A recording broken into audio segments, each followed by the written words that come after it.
Nós vamos dar início à palestra de hoje, aqui no Centro Espírita Jesus de Nazaré. Hoje a nossa oradora é Shirley Milagre. E o tema da palestra é Reencarnação, a Lei do Amor. Shirley Milagre é oradora espírita, médica pediátrica e palestrante, professora universitária. Shirley.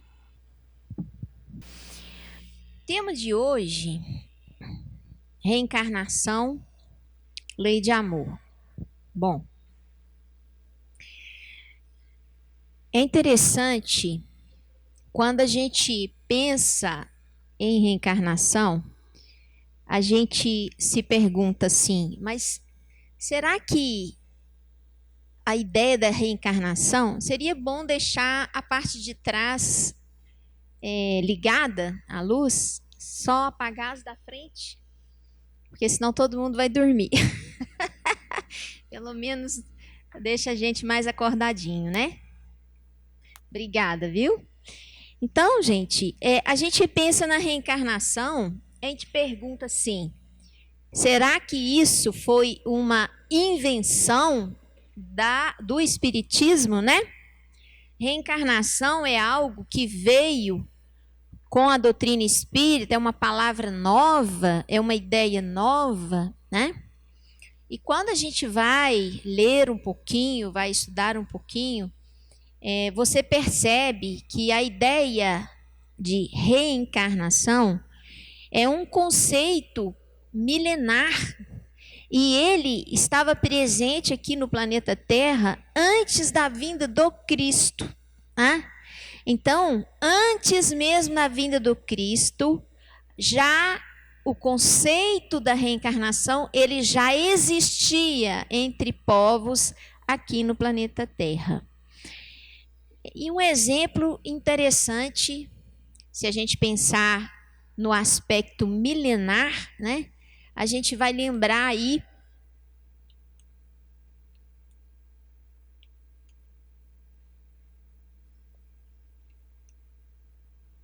parece que não quer, né, gente, passar. Passou. Então, a gente vai lembrar de um aspecto milenar que são filosofias que acompanham aí os povos orientais que já estão há milênios no planeta Terra, antes mesmo da vinda do Cristo, né?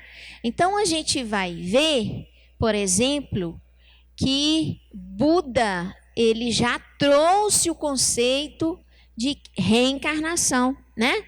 Buda dizia que, na verdade, o karma é literalmente a ação.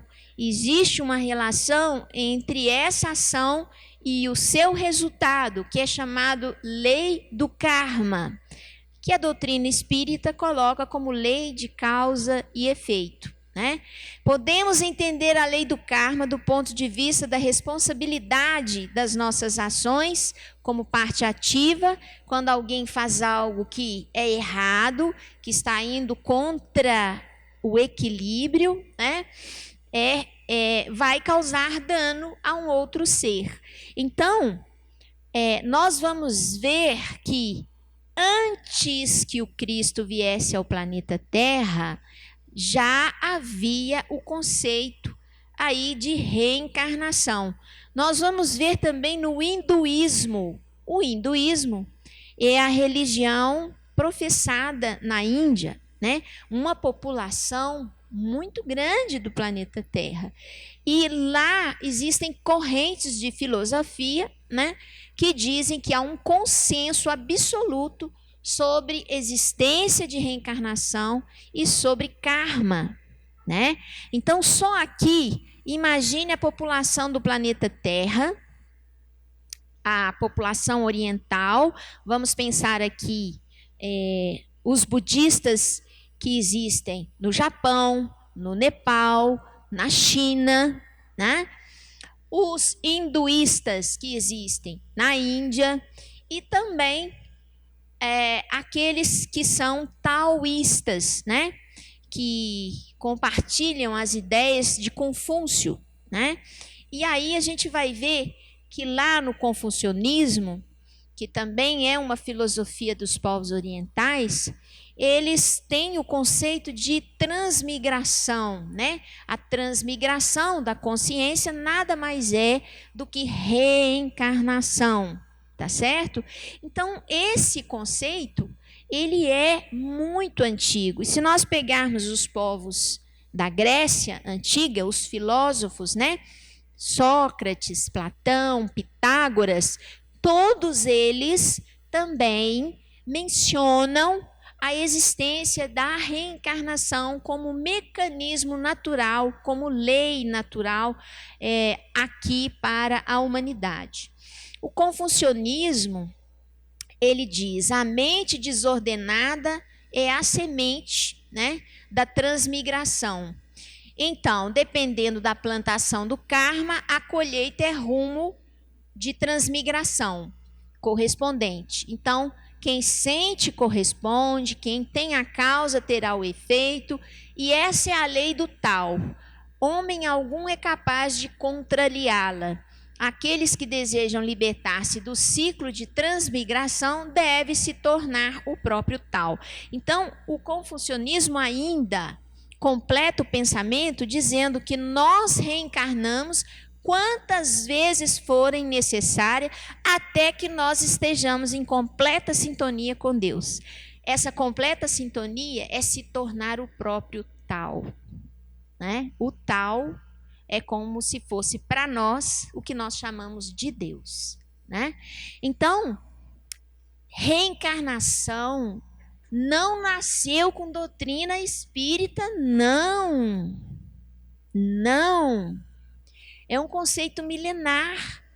E Jesus, aliás, antes de Jesus, no judaísmo, quando os hebreus saíram lá do Egito e foram procurar a terra de Canaã, que ficaram 40 anos caminhando pelo deserto, né? Os judeus, da mesma forma que acreditaram sempre no Deus único, tem vários livros que tratam do assunto reencarnação. Alguns importantes que são livros cabalistas, né? Então, existe um que se chama O Portão das Reencarnações, né? Onde se aprofundam nesse tema, né? Então, eles dizem que a reencarnação existe e que pode ocorrer por diferentes motivos, seja por mérito, seja para que ela possa concluir uma missão inacabada, ou mesmo por uma punição necessária. Então, no judaísmo, já havia também o conceito da reencarnação. E quando Jesus veio na Terra, onde é que ele nasceu? Ele nasceu em meio ao povo judeu, né? Então, ali já havia o conceito de reencarnação naquele povo que professava sua fé em Deus, né? Naquele Deus vingativo, né?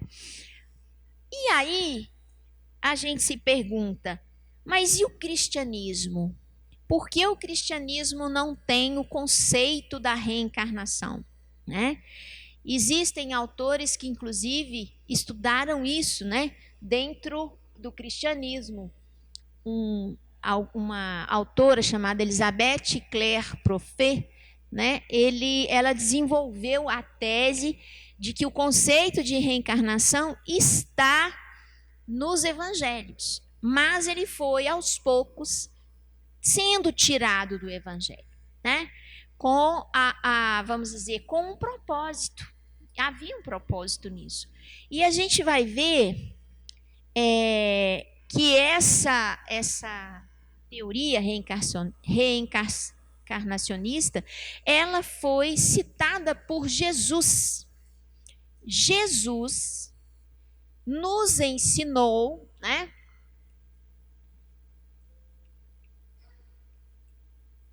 Mas não querem obedecer aqui. Ó, agora sim. Então, Jesus nos ensinou sobre a reencarnação. E nós vamos citar as falas de Jesus. E a pergunta que se faz é: por que então o cristianismo não manteve essa teoria da reencarnação como parte dos seus ensinamentos, né? Então, no concílio de 553, na igreja cristã, a igreja cristã primária, ela acreditava e pregava a reencarnação. Até que nesse concílio de bispos em Constantinopla, em 553, a reencarnação foi retirada da igreja cristã, tá? Foi retirada sob vamos dizer assim, a influência e a pedido, né, de Justiniano e de Teodora. Justiniano e Teodora eram imperadores nessa época, né? Imperadores romanos. E Teodora, ela tinha antes de se tornar esposa de Justiniano, ela tinha uma vida muito desequilibrada, muito irregular, né?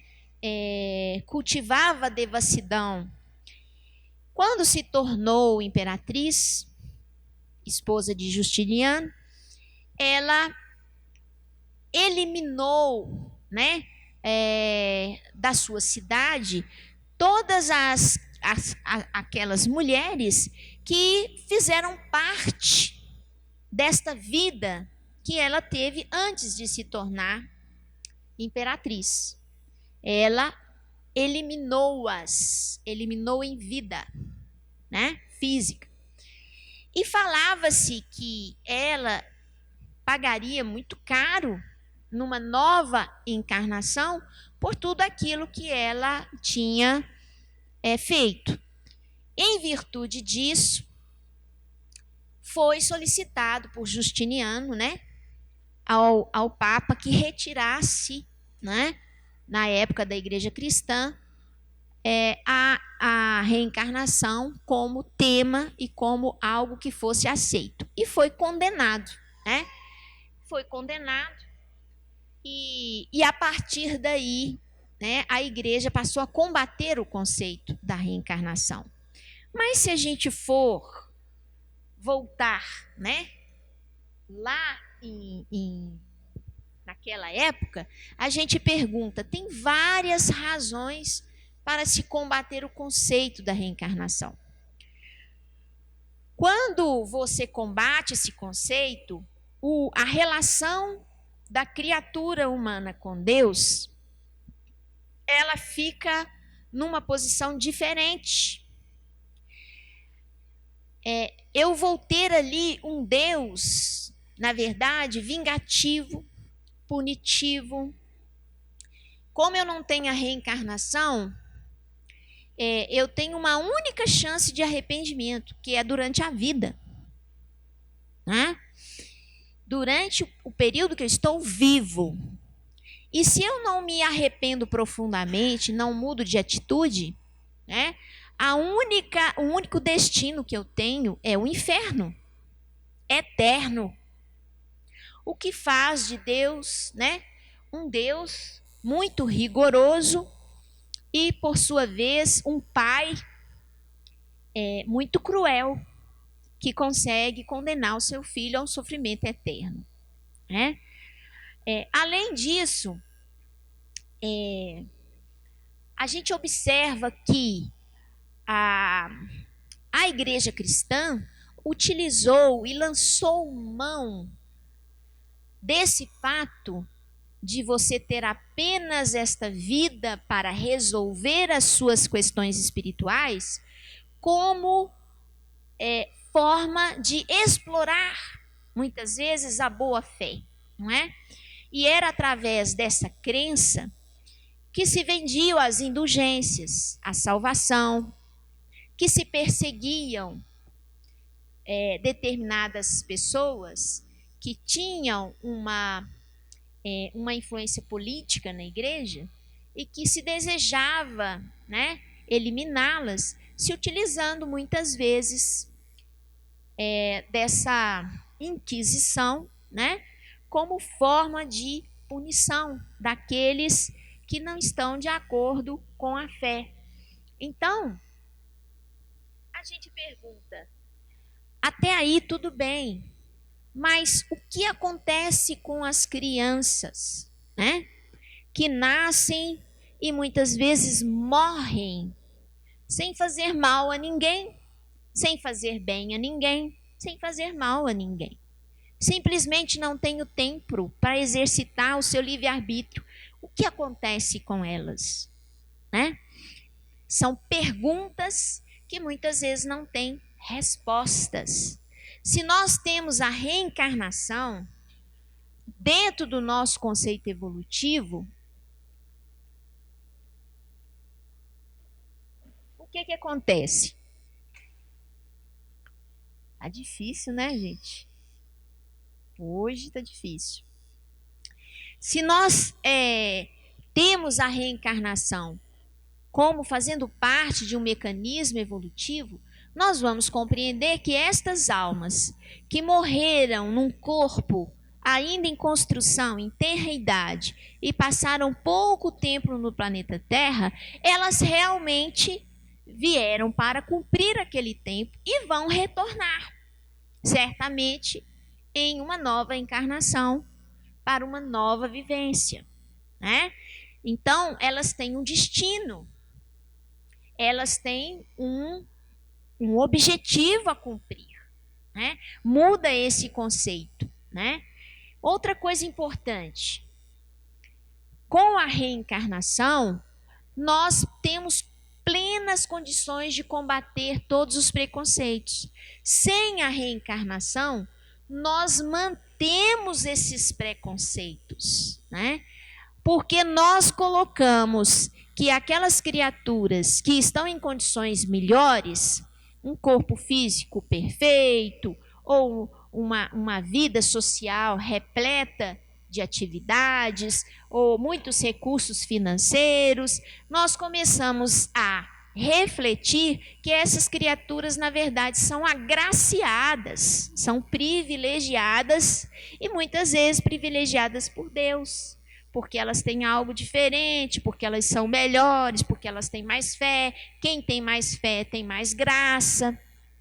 E nós utilizamos desses argumentos, né, para poder manter essa forma de lidar com a vida, com as pessoas e de se organizar em sociedade.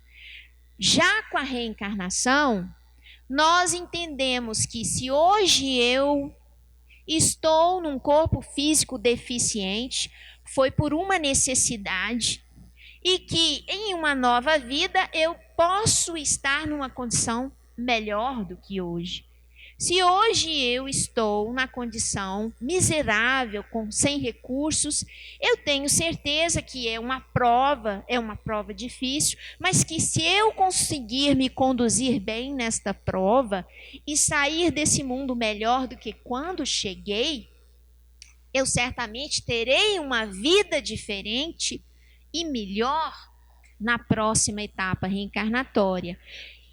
Isso faz com que eu entenda que se hoje eu sou serviçal, amanhã eu posso estar numa condição de responsável, de poder, de dinheiro, né? Se hoje eu estou na condição de doente, amanhã eu posso estar na condição do médico, que vai dar assistência, que vai curar. Isso nos leva a quebrar todo tipo de preconceito, a entender que cada um está na medida da sua necessidade evolutiva e que nós precisamos uns dos outros nos apoiarmos, porque se um dia eu estou com uma vida melhor resolvida, numa nova etapa, eu vou estar numa vida com maiores desafios. E quanto mais amigos eu semeio, simpatizantes eu semeio, mais ajuda e mais recursos aparecem, né? Então, a reencarnação, ela muda a nossa visão a respeito das pessoas, dos preconceitos, né? E a reencarnação muda o conceito que temos de Deus. Porque o Deus deixa de ser vingativo, o Deus deixa de ser alguém que usa da sua autoridade para conceder privilégios, para ser bajulado, né? Para ser um Deus de puro amor, acolhimento, afetividade, misericórdia, o verdadeiro Pai, que é infinito nas suas virtudes, né? É perfeito nas suas virtudes e que é soberanamente justo e bom. É isso que a reencarnação vem trazer para nós, esse conceito novo. E o seu maior modelo, o modelo de amor que Deus, nosso Pai, nos enviou, foi o Cristo, né? E o Cristo, ele reafirmou a importância da reencarnação como lei da vida, como lei de amor. Quando ele está com Nicodemos, né? E Nicodemos pergunta para ele o que ele precisa fazer, né, para poder ganhar ali o reino dos céus, né, progredir. Ele responde a Nicodemos, então: na verdade te digo que aquele que não nascer da água e do Espírito não pode entrar no reino de Deus. O que é nascido da carne é carne, o que é nascido do Espírito é Espírito. Não te maravilhes de ter dito: necessário vos é nascer de novo. Necessário vos é nascer de novo. O vento sopra onde quer e ouve a sua voz, mas você não sabe de onde ele vem e nem para onde ele vai. Assim também é todo aquele nascido do Espírito. Então, próprio Cristo ensinou a Nicodemos, né? E interessante que Nicodemos na época era alguém que era entendido das leis da filosofia judaica, né? Era considerado um sacerdote, né? Um sábio. E ele pergunta para Jesus: mas eu preciso voltar de novo para o ventre da minha mãe, né? Como que isso pode acontecer, né? E Jesus fala: se você não entende o que eu te falo aqui das coisas da terra, como entenderá as coisas divinas, né? Então ele não estava preparado ainda para compreender o mecanismo da reencarnação. Mas Jesus deixa isso claro, que é preciso que todos nós nasçamos e renasçamos para que possamos evoluir e melhorar. E a cada reencarnação, vamos dando um passo adiante ou estacionamos, que é uma das diferenças importantes em relação às outras filosofias, hinduísmo, confucionismo, budismo, porque lá eles acreditam que a gente volta para trás, que a gente, ao reencarnar, nós podemos reencarnar como animais, né? Nós podemos assumir a forma de vegetal, mas a doutrina espírita veio esclarecer que a consciência que progrediu até alcançar a condição humana, ela não retrocede para ocupar corpos que não atendem ao exercício daquela consciência, aquela inteligência. O corpo físico de um animal não tem um equipamento neurológico capaz de atender aos desígnios daquela consciência evoluída. Ela precisa estar dentro de um equipamento que atenda à sua evolução. Por isso a gente não retrocede, né? Mas essas filosofias orientais ainda têm essa crença do retrocesso. né? E a doutrina espírita veio esclarecer que isso não acontece. Jesus, ele ainda cita lá em Mateus 11, porque todos os profetas e a lei profetizaram até João. E se quereis dar crédito, é este. Quer dizer, é este quem? João. Né? É este, o Elias que havia de vir. Quem tem ouvidos para ouvir, que ouça. Né? E diz Jesus, interrogaram-no dizendo, por que dizem os escribas que é necessário que Elias venha primeiro? E respondendo ele, disse-lhes, em verdade, Elias virá primeiro e todas as coisas restaurará. E como está escrito do Filho do Homem, que ele deve padecer muito e ser aviltado. Digo-vos, porém, que Elias já veio, fizeram-lhe tudo o que quiseram, como dele está escrito. E no Evangelho, existe ainda um complemento. Então seus discípulos compreenderam que fora de João Batista que ele falava. Que por incrível que pareça, saiu uma tradução nova da Bíblia e tirou esse pedacinho aí. Olha que interessante. Tiraram esse pedacinho. Sumiram com ele. Né? Então, o que a gente traz é que Jesus falou de João Batista, que João Batista era Elias que tinha que vir. Ele afirmou isso várias vezes. E se o Cristo falou que João Batista era o Elias do Velho Testamento que precisava voltar, profeta Elias, né? É porque Jesus deixou claro que a reencarnação é um fato. É um fato, não é invenção da doutrina espírita, né? Então, com a reencarnação, a nossa visão de vida muda. Por quê? Porque Deus deixa de ser vingativo. Ele passa a ser soberanamente justo e bom. Porque ele vai dar a cada consciência a sua oportunidade de reajuste e de progresso. E que não existe condenação eterna.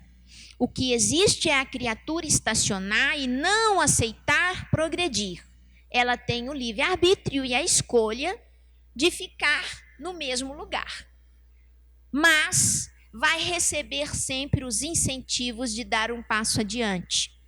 A evolução, segundo esse amor que é a lei da reencarnação, se faz em ciclos. Ciclos, como disse aqui o nosso querido amigo Alexandre, onde você desencarna, vai para o mundo espiritual, aprende, se prepara e volta para o mundo material. Porque no mundo material, você vai se encontrar com aqueles que estão em condições evolutivas diferentes de você. Seja para mais, seja para menos. Aqueles que estão em condições evolutivas ainda atrasadas, te cobram a paciência, te cobram a fraternidade, te cobram o amor. Aqueles que estão em condição evolutiva adiantada te ensinam a paciência, te ensinam a fraternidade, te ensinam o amor.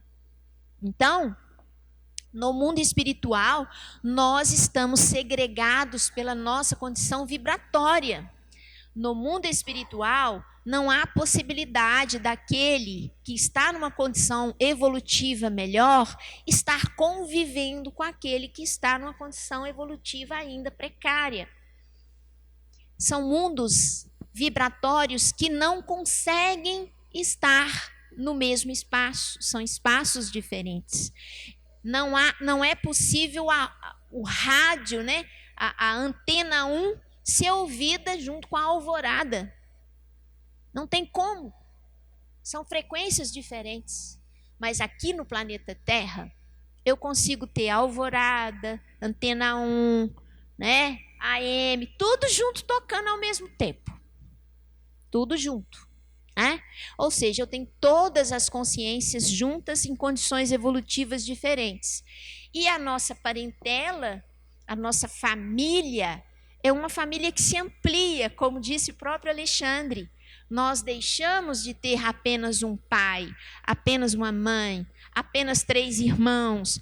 Nós temos vários irmãos, vários pais, várias mães, vários companheiros que compartilharam a vida na terra conosco e que estão lá do outro lado, muitas vezes nos ajudando, nos auxiliando e que irão nos receber de volta com grande alegria. A nossa família se amplia com a reencarnação. Elimina-se esses preconceitos de raça, de cor, de condição social, porque aquele que está hoje num corpo físico melanodérmico, né, na condição de negro, amanhã ele está numa raça amarela, a raça branca posterior, e eu que estou hoje na condição de uma raça branca, amanhã estarei na negra, amanhã estarei na amarela. Então, nós estamos sempre trocando a nossa condição, né? Estamos sempre trocando os papéis a cada reencarnação e ocupando funções diferentes, né? Há sempre a possibilidade de fazer escolhas com a reencarnação. E está sendo sempre me dado aqui, ó, faça a sua escolha. O tempo todo nós temos a possibilidade de escolher o que nós queremos para cada um de nós. Há sempre a necessidade de se reconstruir relações e lembranças.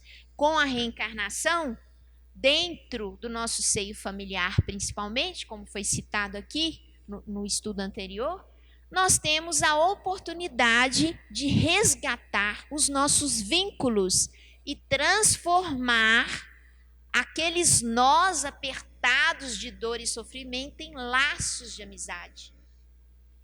A reencarnação nos propicia transformar os nós em laços de afeto. Nós vamos deixar de ser o inimigo para ser o pai amoroso, a mãe amorosa, o filho dedicado.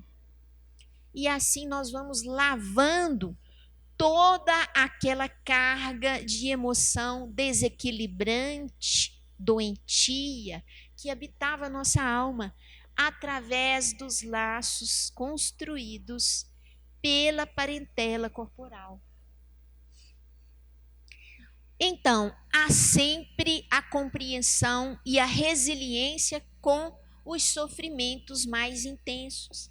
A reencarnação nos abre a visão para compreendermos os nossos desafios, as nossas dificuldades, as nossas dores, e para sermos mais pacientes, mais perseverantes, mais corajosos com aquilo que aparece na nossa vida, para ser vencido, né? Para ultrapassarmos. Há sempre com a reencarnação a esperança de dias melhores. O verdadeiro arrependimento, ele vem seguida de uma paz, porque o espírito arrependido sabe que irá ter oportunidade de reajuste. Vai consertar tudo, né? Como diz, eu vou consertar tudo, né? Então, a reencarnação te dá essa esperança, né?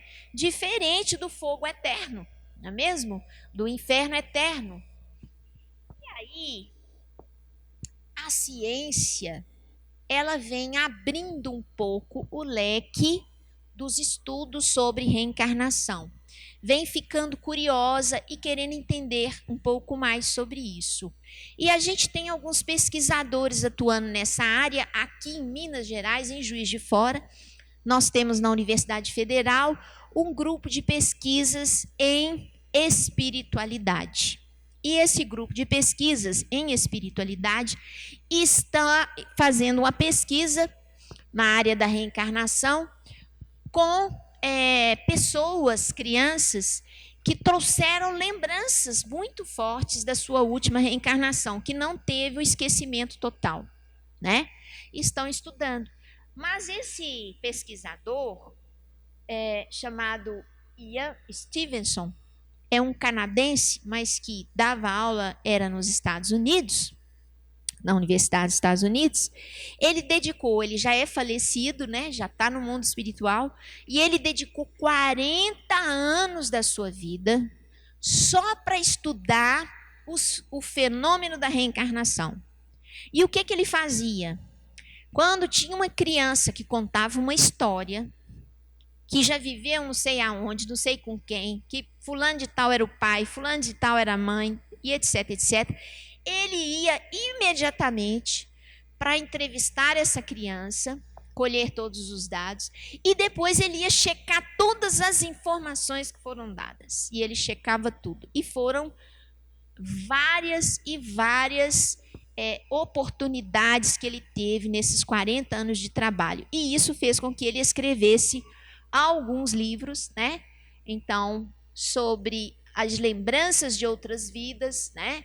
Casos de reencarnação comprovada, que ele conseguiu comprovar todos os dados citados, né? E um livro que ele escreve sobre a biologia, a interação entre biologia e a reencarnação.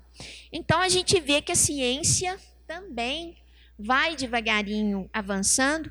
Existe um livro de um psiquiatra americano, Brian Weiss, que chama Muitos Mestres, Muitas Vidas, que também são vários episódios de reencarnação contados a partir de regressão por hipnose. O Ian Stevenson, ele não lançou mão dessa estratégia porque ele acha muito difícil filtrar aquilo que é realmente lembrança de outras vidas e aquilo que é, às vezes, uma imersão da própria pessoa na sua imaginação, na sua criatividade, né?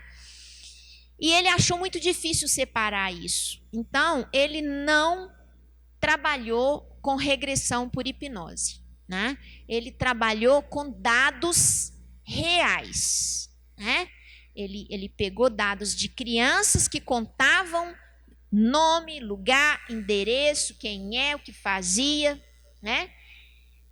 Eventos que aconteciam, acidentes, né? Sequelas de acidentes, e checava tudo isso nos cartórios, nos hospitais, e atrás dessas informações para verem se elas realmente aconteceram.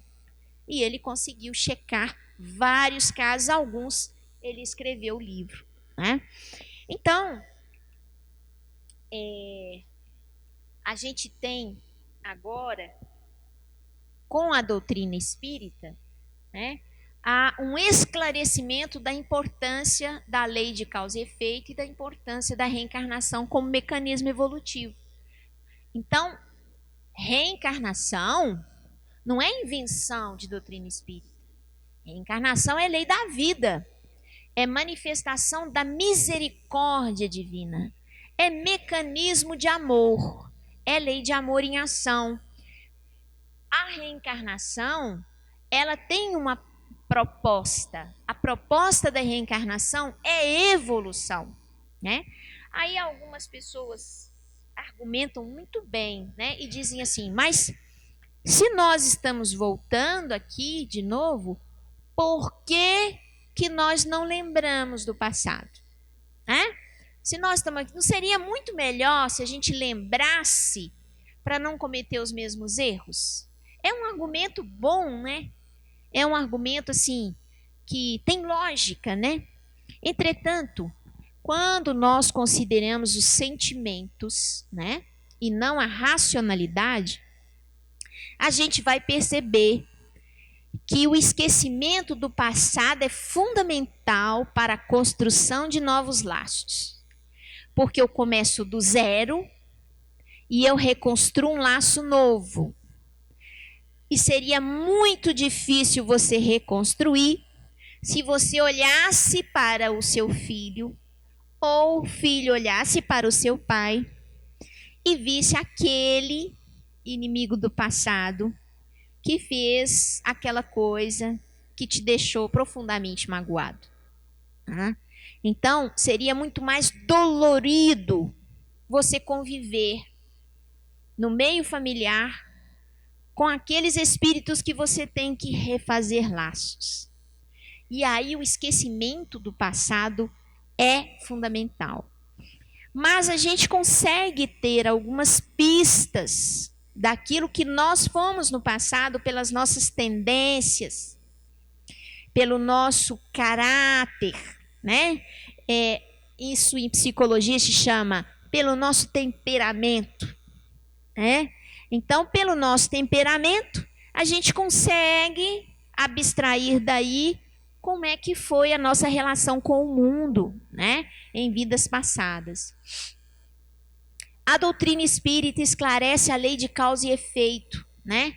Toda desordem que é provocada por nossas atitudes, né? Que contraria o fluxo do amor de Deus por nós, vai resultar em danos a serem reparados em algum momento da caminhada evolutiva. E isso é tão importante, gente, que quando a gente lê lá os livros de André Luiz, de Emmanuel, sobre as colônias espirituais, nós vemos os mentores das colônias, aqueles que são responsáveis pela colônia inteira, que são espíritos extremamente amorosos e pacientes, né? Em algum momento, falar para o André Luiz, ou até mesmo para Emmanuel, o seguinte: eu estou aguardando a minha reencarnação. Eu vou reencarnar porque eu tenho necessidades, eu tenho problemas a serem resolvidos. Ora, mas como assim? Uma criatura que já está numa condição de ser responsável por uma colônia espiritual que abriga os espíritos, que recebe os espíritos necessitados e faz todo o trabalho de evangelização e de resgate. Como que essa criatura tem necessidade de reencarnar? Porque nós progredimos, mas os laços têm que ser reconstruídos. Os laços que nós não conseguimos reconstruir, nós temos que reconstruir. E tudo aquilo que nós fazemos pela lei de causa e efeito vem de retorno a nós. Nós somos responsáveis por tudo aquilo que cativamos. Já disse isso lá, Saint-Exupéry, no livro Pequeno Príncipe. Tu te tornas eternamente responsável por aquilo que cativas. Cativas no sentido positivo, cativas no sentido negativo. Então, nós nos tornamos eternamente responsáveis. E nós temos na nossa caminhada, por mais adiantado que nós estejamos no nosso equilíbrio espiritual, de retomar o nosso processo dentro do planeta Terra. E é por isso que os espíritos têm muito medo da reencarnação, de reencarnar, aqueles que estão no mundo espiritual, porque eles têm medo de não conseguir fazer o progresso que eles estão se propondo a fazer, e muitos têm, inclusive, o receio de construir novos problemas a serem resolvidos no futuro. Então, a reencarnação é um grande desafio, mas é um grande benefício e é um grande mecanismo evolutivo. Então, a vida na Terra ela começa a ter um sentido maior que nascer, procriar, envelhecer e morrer, né? Com a reencarnação, a gente dá um novo sentido para o ser humano estar na Terra, independente da sua condição física, financeira, social, né? Intelectual. Ele tem ali uma função importante, ele é importante para a divindade, né?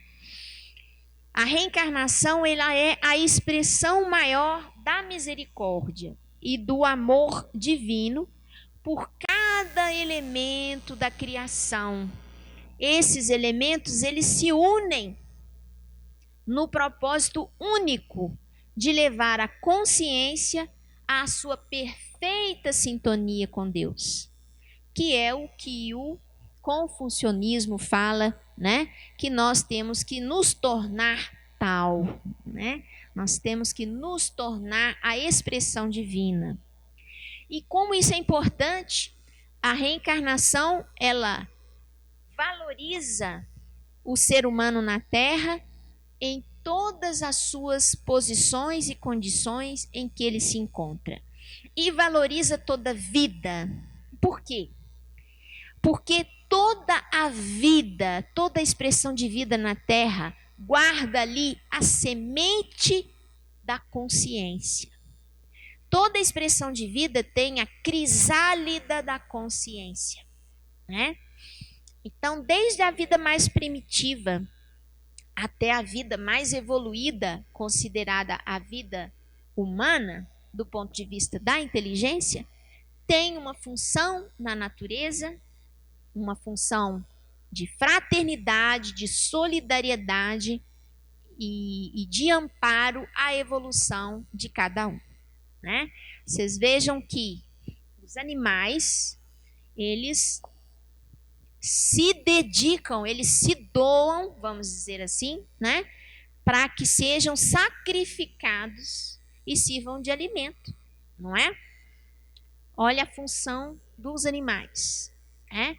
E que nós vamos evoluindo, e à medida que nós evoluímos, nós começamos a entender que a gente não precisa sacrificar os animais, tá?